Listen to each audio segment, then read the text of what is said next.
Втори опит. Здравейте, днес ще правим спагети.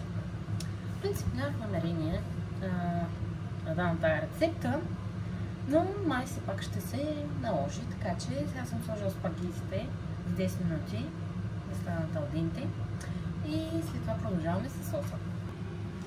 Така, тук съм се опитала да ви събера необходимите продукти. Съответно, хората, които се яли от моята паста, знаят, че всеки път правя различно, но е гордо на една основа. Този път ще сме с пресни чери домати, няма да са засушени домати. Съответно, доматена паста, използвам тази турската, сметана за готвене, чилито, мисля, че е най-важната съставка, сол, чакайте, сол, черен пипер, чесън, това не е продуктово позициониране, и съответно настъргана моцарела.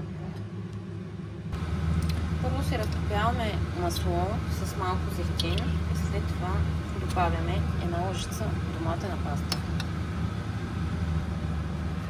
Предварително се извинявам, ако ми е мръсен котлона, но това е положението. Следващата стъпка добавяме чиле. И гледате да не направите толкова каф като мен, да изпуснете цялото чили, после се чудим как да го едем. Това лекичко е така. Оп, даже май прекалих. Не е като предния път, така че ще се еде. Тук момента наистина да е, че добавим малко от водата на пастата. След това се добавяме доматите. Важно уточнение, като правим единична порция, 125 мл сметана, малка му. Да, като правим единична порция, 125 мл сметана са напълно достатъчни. Ако правите двойна порция, съответно 250 мл. Само, че ви препоръчвам да се взимате от зелената, не от тази, защото тази много трудно се сгъстява и не ми харесва, но нямаше от зелената, така че за това сме... Да, това ще го почистя, не го гледайте. Тук вече е до момента да слагаме чесъна. Всичко е на око. Съответно сол, черен пипер и разбира се бъркаме. Докато се сгъсти хубаво и стане еднородна смес. Когато започне да изглежда вече по този начин, може да добавяме пастата.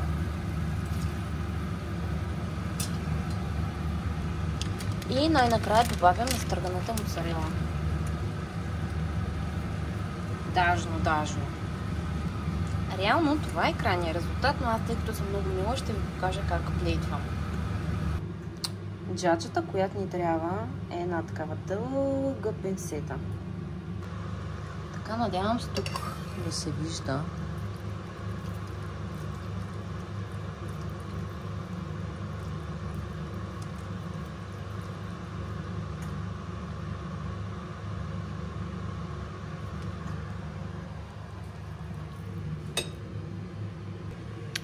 Да, окей, това не ми е от най-добрите произведения, но все пак, нали, важно е желанието. В принцип, до тук може да спрете за една снимка инфлуенсърска, и после си добавите тая останалата част по същия начин. И да, това, мои приятели, надявам се да ви я харесва рецептата и да я пробвате. Пишете в коментарите. Бай-бай!